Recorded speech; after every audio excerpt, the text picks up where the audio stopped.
My wife cheated with her boss and other men for years. At one of the parties, she caught a disease. This became her karma. Michael glanced down at his phone after leaving a voicemail for his wife, Rachel, or Ray, as she preferred to be called. They had been married for almost 7 years now. Michael had just finalized a major service agreement with a large corporation headquartered in Florida. The deal would give his IT consulting firm an edge, allowing them to expand throughout the East Coast, and he was certain that his boss, Jason Phillips, would be thrilled. This new contract not only meant the company's growth, but also a substantial increase in Michael's own salary. Maybe, he thought, this was finally the right moment for him and Ray to start the family they had always talked about. Still, as excited as he was, nagging doubts kept creeping into his mind. Doubts that had been there since that camping trip just over 2 weeks ago. Asterisk. He and Rachel had gone on a weekend retreat with Jason, camping out in the woods near the Georgia state line. At first, everything had seemed fine. They hiked, fished, and shared stories around the campfire. But after returning from the trip, something changed. Rachel seemed distant, distracted even. She had become easily irritated, and Michael couldn't shake the feeling that something was wrong. Then, it got worse. One evening, as they were unpacking their luggage, he found something disturbing. While throwing their clothes into the hamper, he noticed that a pair of Rachel's underwear had a strange stain in the fabric. Upon closer inspection, whatever it was had dried, and it emitted an unpleasant odor. His heart sank, and he felt the walls of his world closing in around him. He didn't know exactly what had happened on that trip, but his gut told him that whatever this was, it wasn't innocent. Asterisk. Still, unsure of how to confront his wife, Michael decided to investigate quietly.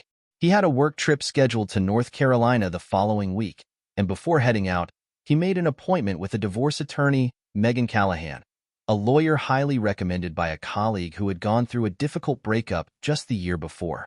Asterisk. Sitting across from Megan in her office, Michael felt a mix of shame and fear. "I need to know if my wife is cheating on me," he said bluntly. "And if she is, I want out." Megan nodded, her expression calm but serious.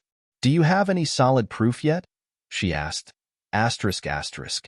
"No," Michael admitted. "But I found something suspicious in her laundry, and she's been acting strange ever since our camping trip with my boss." "That's not enough to go on for now," Megan said. "But it could be a starting point. In this state, most divorces are no fault, but if you want to pursue adultery as the cause, you'll need hard evidence, photos, videos, or something else that proves the infidelity beyond a doubt." Michael sighed, feeling the weight of the situation. "I was hoping you could help me with that," he said. "Can we hire someone to watch her while I'm out of town?" Megan leaned forward slightly, tapping her pen against the legal pad on her desk. "I can recommend a good private investigator. He'll handle everything quietly, and once we have the proof, we can move forward with the divorce." "Do it," Michael said firmly, though the thought of spying on his wife made his stomach churn. He had never imagined his marriage would come to this. Asterisk. A few hours later, Megan made a call to a seasoned investigator named Evan Matthews. Evan was thorough and discreet, and he suggested a combination of surveillance tools to keep an eye on Rachel. First, they would install a tracking app on her phone. Evan also provided Michael with a small audio recorder that could be hidden in Rachel's purse, as well as a device to record any landline calls made from the house. It all felt so underhanded to Michael, but the knot in his chest told him he needed to know the truth, no matter the cost. Asterisk.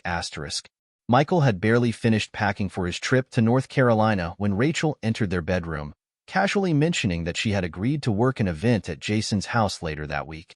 "He's throwing a private party," she said. "One of the waitstaff backed out last minute, and Jason asked if I could help out. He's paying me $300 for the night." Michael's heart skipped a beat. Jason hadn't mentioned anything about a party at the office. He felt a familiar sense of dread rising, but he didn't let it show. "That's great," he said with forced enthusiasm. "Extra cash is always nice." Rachel smiled but didn't look directly at him as she went back to packing her bag for the gym. Michael watched her, his mind racing with questions. Was this just another innocent request from Jason, or was there something more going on? Asterisk. The next day, as Michael boarded his flight, His phone buzzed. It was a message from Evan. "I've got everything set up.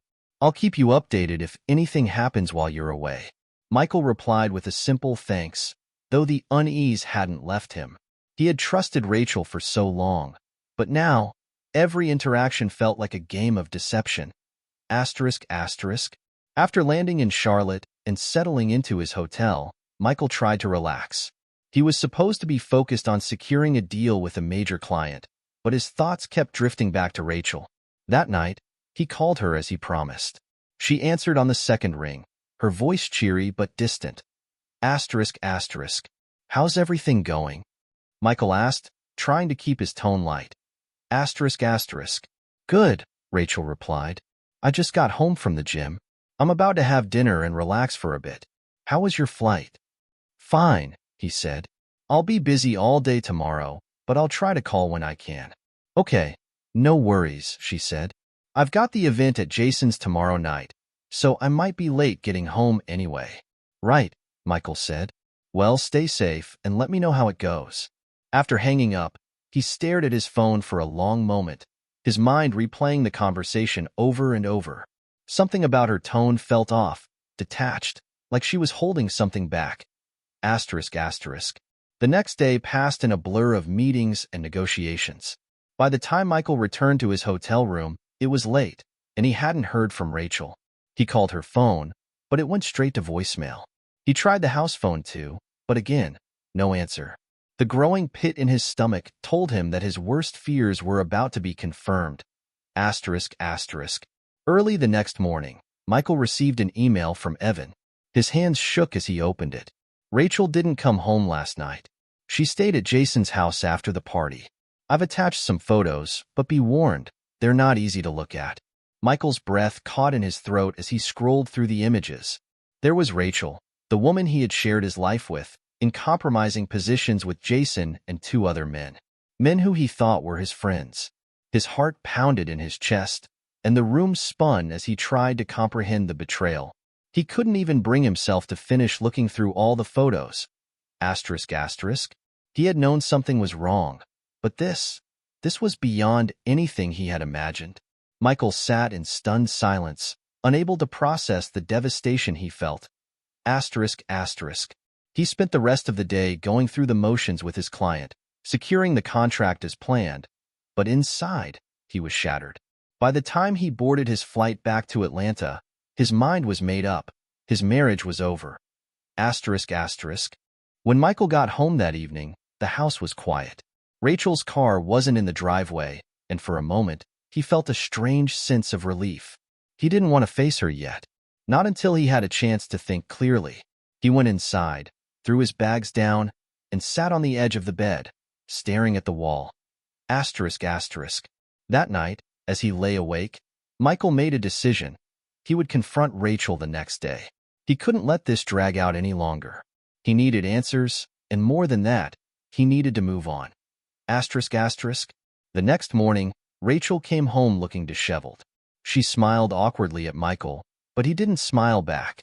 "We need to talk," he said, his voice cold and distant. Asterisk, asterisk. Rachel froze, sensing the seriousness in his tone. "What about?" she asked cautiously. Asterisk, asterisk. Michael reached into his pocket and pulled out his phone. "I know what happened. I've seen the photos." Rachel's face went pale, and she took a step back, shaking her head in disbelief. What photos?" she stammered. Asterisk, asterisk. Michael unlocked his phone and handed it to her, the damning images filling the screen. "These," he said, his voice shaking with barely controlled rage. "You lied to me, Rachel, and now it's over." Rachel's hands trembled as she stared at the screen. The color drained from her face, and she could barely form words. "Michael, He cut her off, his tone harsh and unforgiving. "Don't even try to explain. I trusted you, and this is what you've been doing behind my back?" She swallowed hard, tears welling up in her eyes, but Michael didn't flinch. He had already made up his mind. There was no going back from this. "You spent the night at Jason's house with him and two other men.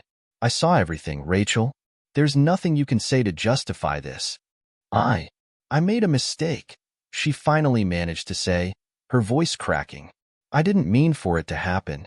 Michael's expression remained cold. A mistake? This wasn't just a mistake, Rachel. It was a choice. You chose to betray me. Rachel took a shaky step forward, reaching out as if to touch him, but Michael stepped back, avoiding her hand. Please, Michael, I'm sorry. I'll do anything to fix this. There's nothing to fix, Michael said bluntly. I've already contacted a lawyer. The divorce papers will be ready soon. Rachel's face crumpled, and she collapsed onto the couch, sobbing. Divorce? Michael, please, don't do this. We can work through it. I love you. I didn't want to hurt you. Michael shook his head, feeling a strange calmness settle over him.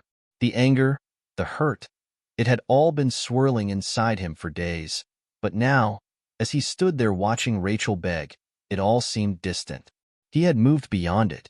You should have thought about that before you went to Jason's house, he said quietly. Now it's too late. Rachel wiped her eyes, still crying, her voice barely audible. I'll leave Jason behind. I'll cut him out of my life. I'll do whatever it takes to save our marriage. Michael's jaw tightened, but he kept his composure. It's not about Jason anymore. It's about the fact that you broke something that can't be repaired.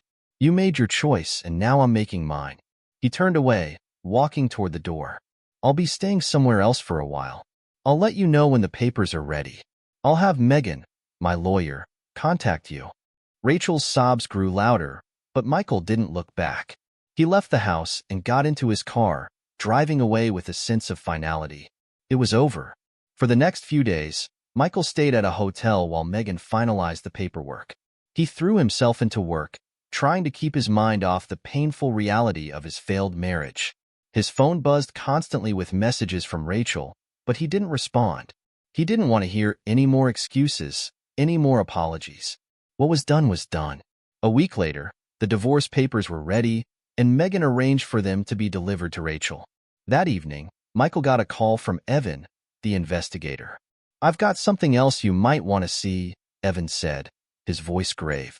Michael felt a familiar knot of dread tighten in his stomach. What is it? More photos. It looks like Rachel wasn't just with Jason and those other two guys. She's been seeing other men too, multiple times.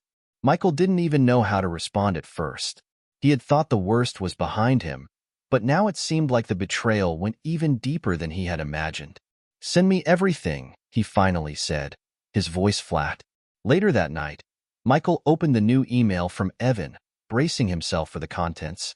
As he scrolled through the photos, his heart ached, but the pain had dulled to a hollow numbness. It was almost surreal, seeing the woman he had loved so deeply in such compromising situations, with strangers no less. He forwarded the photos to Megan, attaching a brief message. Use these in the case. I want her out of my life for good. Over the next few days, the legal process moved quickly. With the overwhelming evidence of Rachel's infidelity, Michael's lawyer made sure the divorce settlement would be in his favor. Rachel wouldn't get alimony, and their shared assets would be split down the middle. They didn't have any children, which made things simpler, but the emotional toll weighed heavily on Michael. Every time he thought about their life together, the memories were tainted by the knowledge of what she had done. A week after serving Rachel with the papers, Michael finally went back to the house to collect the last of his belongings. When he arrived, Rachel was sitting on the front porch, her face pale and gaunt. She had clearly been crying for days. Michael, please, she began as he walked up the steps. Can't we just talk? I'm begging you. Michael didn't stop. There's nothing left to say. Rachel stood up, blocking his path. Just give me 5 minutes. Please. He looked at her, his expression hard. 5 minutes. That's it. She stepped aside, and he went inside, heading straight for the bedroom to grab his suitcase. Rachel followed him, her voice shaking as she spoke. I've lost everything, Michael. I know I've made the biggest mistake of my life, but I don't want to lose you. You're the only thing that's ever really mattered to me. Michael paused, his back to her, gripping the handle of his suitcase tightly. He took a deep breath before turning to face her. It's too late for that, Rachel. I'm not the only thing that mattered to you. You threw our life away for a few nights of whatever that was. You betrayed me, and I can't forgive that. Tears streamed down Rachel's face as she took a step closer. I'll never do it again. I'll spend the rest of my life making it up to you if you just give me another chance. Michael shook his head, his voice steady. You say that now, but I can't trust you anymore. And without trust, there's no point in staying together. Rachel's sobs intensified, but Michael remained firm. He picked up his suitcase and walked toward the door. As he opened it, Rachel's voice broke through the silence one last time. I still love you, Michael. He didn't turn around. Goodbye, Rachel. And with that, he left, closing the door behind him. In the months that followed, Michael focused on rebuilding his life.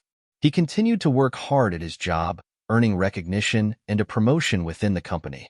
His colleagues, many of whom had heard about his divorce, offered their support, though Michael didn't talk much about what had happened. He preferred to keep the details private, knowing that no amount of sympathy could change the past. Eventually, the final divorce decree came through, and Michael felt a strange sense of closure. The marriage that had once been the center of his life was officially over, and now he had to figure out how to move forward on his own. One evening, after a long day at work, Michael sat at a bar with his friend Ryan. The two of them were nursing beers, chatting about work and life, when Ryan suddenly brought up the subject of dating. You ever think about getting back out there? Ryan asked, raising an eyebrow. Michael laughed bitterly. Not yet. I'm not ready for that. It's only been a few months since the divorce. Yeah, but it's not like you have to jump into a serious relationship, Ryan said, shrugging. Just, have a little fun. Meet new people. Michael took a sip of his beer, considering the idea. He hadn't really thought about dating since the split. The idea of starting over with someone new felt exhausting, but maybe Ryan had a point. Maybe it was time to put himself out there again, even if only casually. We'll see, Michael said, a faint smile tugging at the corner of his mouth. A few weeks after his conversation with Ryan, Michael started thinking more seriously about the possibility of dating again. While he still carried the emotional weight of his divorce, he realized that he didn't want to let his past control his future. With encouragement from Ryan and a few other close friends, he decided to take the plunge and try out a dating app. It felt strange at first, creating a profile, choosing pictures, writing a bio, but after a while, it became almost therapeutic. Just something casual, he told himself. No expectations. One evening, while scrolling through profiles, he came across a woman named Jenna. She had a bright smile and seemed down to earth. Her profile mentioned she worked in marketing and enjoyed hiking and photography, simple things that appealed to Michael. He hesitated for a moment before swiping right, unsure if he was ready to take this step. To his surprise, a notification popped up shortly after. They matched. Michael's heart raced a little as he sent her a message. Hey, Jenna. I noticed you're into hiking.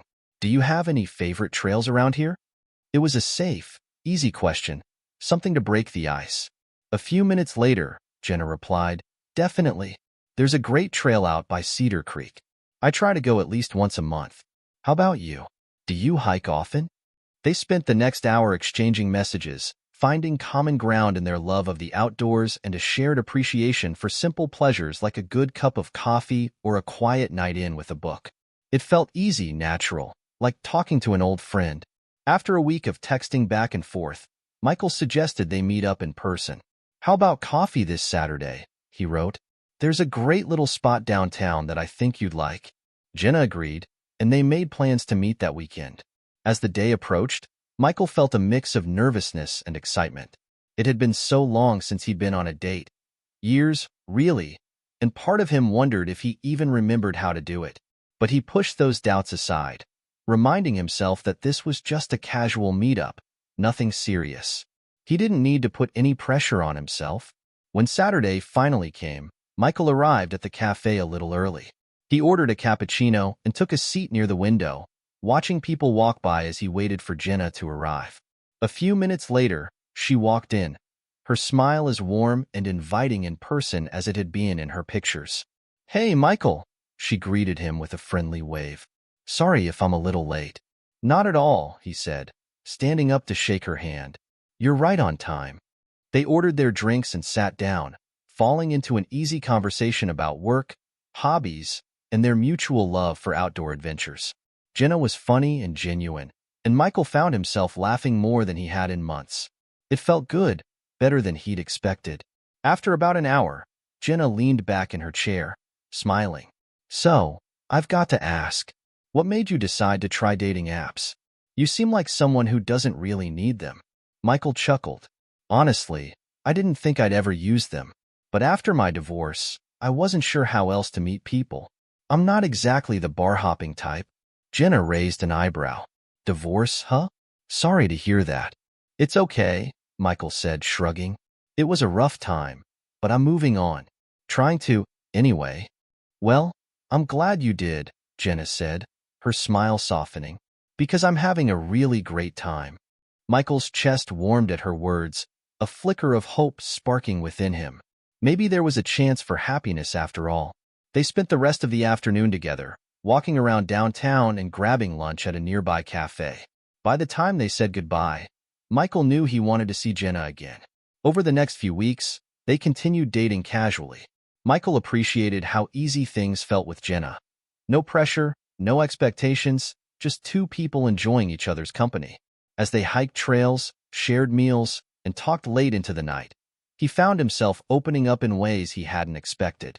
One evening, as they sat on a park bench overlooking the river, Jenna asked a question that had been on her mind for a while. Do you think you'll ever be ready for a serious relationship again? She asked, her tone gentle but curious. Michael paused, considering her words. He hadn't been sure at first, but now, after getting to know Jenna, something had shifted.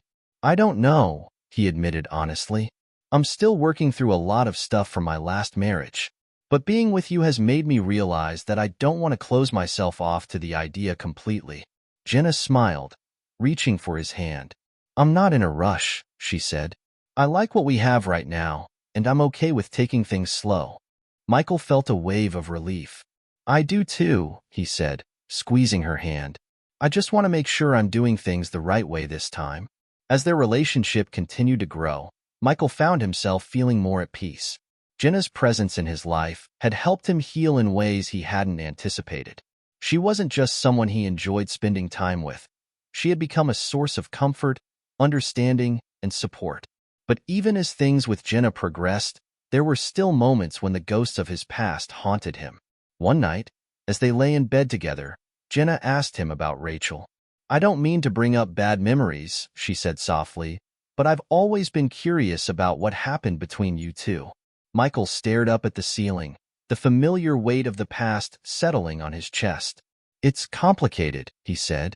We were together for a long time, and I thought everything was fine. But then, things fell apart. He explained the betrayal, the infidelity, the lies, the way Rachel had shattered his trust. As he spoke, Jenna listened quietly, her hand resting gently on his chest. I had no idea it was that bad, Jenna whispered when he finished. I'm so sorry you went through that. Me too, Michael said, his voice barely above a whisper. But it's over now.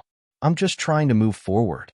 Jenna leaned in, pressing a soft kiss to his cheek. And you're doing an amazing job, she said. You've come so far, Michael. I'm proud of you. Michael felt a lump form in his throat, and for the first time in a long while, he allowed himself to believe that he deserved happiness again. A few months later, as the holiday season approached, Michael and Jenna found themselves attending various gatherings together. At a Christmas party hosted by one of Michael's colleagues, they mingled with friends, laughing and enjoying the festive atmosphere. At one point during the evening, Ryan pulled Michael aside, a mischievous grin on his face. So, Ryan said, glancing over at Jenna, how serious is it between you two? Michael shrugged, but there was a smile tugging at his lips. It's getting there. Ryan nodded approvingly. Good for you, man. You deserve it. Later that night, as Michael and Jenna walked hand in hand through the twinkling lights of the neighborhood, Michael realized just how much his life had changed in the past year. He had gone from the lowest point of his life, heartbroken and lost, to finding someone who made him feel whole again. As they stopped in front of Jenna's apartment, Michael pulled her close, his heart pounding with an emotion he hadn't allowed himself to feel in a long time. I love you, he whispered, the words slipping out before he could second-guess them. Jenna's eyes sparkled as she smiled up at him. I love you too, Michael.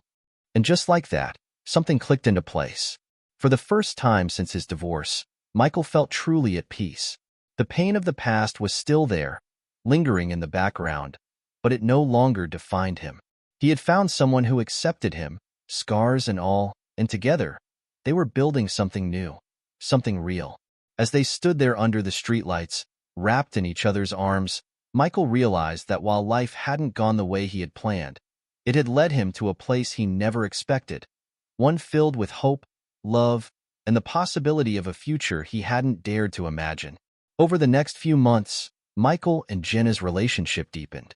They began talking about the future, about moving in together, traveling, and even the idea of starting a family someday. For the first time in years, Michael allowed himself to think about what a life beyond his past could look like. He knew there would always be challenges, but with Jenna by his side, he felt ready to face them. One weekend, while hiking one of their favorite trails, Jenna turned to Michael with a playful grin. "You know," she said, "we could always make this official." Michael raised an eyebrow, amused. "Official how?" Jenna laughed, rolling her eyes. "You know what I mean. We've been together for a while now. Maybe it's time we made some bigger plans." Michael's heart skipped a beat, but instead of fear, he felt excitement. He had spent so long running from the idea of commitment, afraid that history would repeat itself. But with Jenna, everything felt different. "Maybe you're right," he said, smiling down at her. "Let's make those plans." Several months after Michael served Rachel with divorce papers, he was beginning to rebuild his life. The painful memories of betrayal still lingered, but the process of healing had started. He had cut off all contact with Rachel, refused to answer her calls, and focused entirely on his career and well-being. His new job at Empire Consulting had brought a sense of purpose back into his life, and his regular counseling sessions with Emily, the counselor his friend David had recommended, helped him process the emotions he had buried for so long. However, just when Michael thought he was moving on for good, he received an unexpected call one evening. The number wasn't familiar, but something compelled him to answer. "Hello," he said cautiously. "Michael." The voice on the other end was weak and frail, but unmistakable. It was Rachel. For a moment, Michael was silent, unsure of how to react. Hearing Rachel's voice after all these months stirred up feelings he thought he had suppressed. Anger, confusion, and a faint trace of pity. "What do you want, Rachel?" His tone was cold, yet he felt a wave of conflicted emotions rising. There was a pause on the other end. I know I'm the last person you want to hear from, but I didn't know who else to call." Her voice was shaky and filled with regret. Michael closed his eyes and took a deep breath. He had spent months trying to forget everything, but now the past was forcing its way back into his life. "Rachel, if this is about the divorce, there's nothing more to say. It's over." "No, it's not about the divorce." Her voice cracked. "I've been sick, Michael. Really sick. I'm in the hospital." Michael's heart sank. Despite everything she had done, there was a part of him that still felt compassion. "What's wrong?" he asked, keeping his voice steady. "I have HIV, Rachel said quietly, the words hanging in the air like a heavy weight. "I don't know when I got it, maybe from one of the guys at Jason's party. But it's worse now. It's progressed. The doctors don't think there's much time left." Michael felt a cold chill run through him. He didn't know how to respond. The anger he had carried for so long began to fade, replaced by a profound sadness. No matter what had happened between them, Rachel's life was in danger, and hearing her like this brought back memories of the woman he had once loved. I'm sorry to hear that," he said quietly, unsure of what else to say. "I know you probably hate me," Rachel continued, her voice trembling, "but I couldn't leave this world without telling you I'm sorry. For everything. I hurt you in ways I'll never forgive myself for. I don't expect you to forgive me. I just needed you to know how much I regret it." Michael sat down on the edge of his bed, his mind racing. This was not the conversation he had expected to have, but now, as he listened to Rachel's broken voice, he realized how much he had changed since the divorce. He had spent so long holding on to anger, but in this moment, he felt only pity for her. "Rachel," he began slowly, "I've moved on from all of that. What's done is done. I can't change what happened, but I don't hate you anymore." There was a long pause on the other end, and when Rachel finally spoke again, her voice was barely a whisper. "Thank you, Michael. That means more to me than you'll ever know." They ended the call shortly after, and Michael sat in silence, processing everything. He hadn't forgiven Rachel for what she had done, but he realized that forgiving her wasn't as important as letting go. For the first time, he felt like he could truly close that chapter of his life. When he told Jenna about the call later that night, she listened carefully, her hand resting gently on his arm.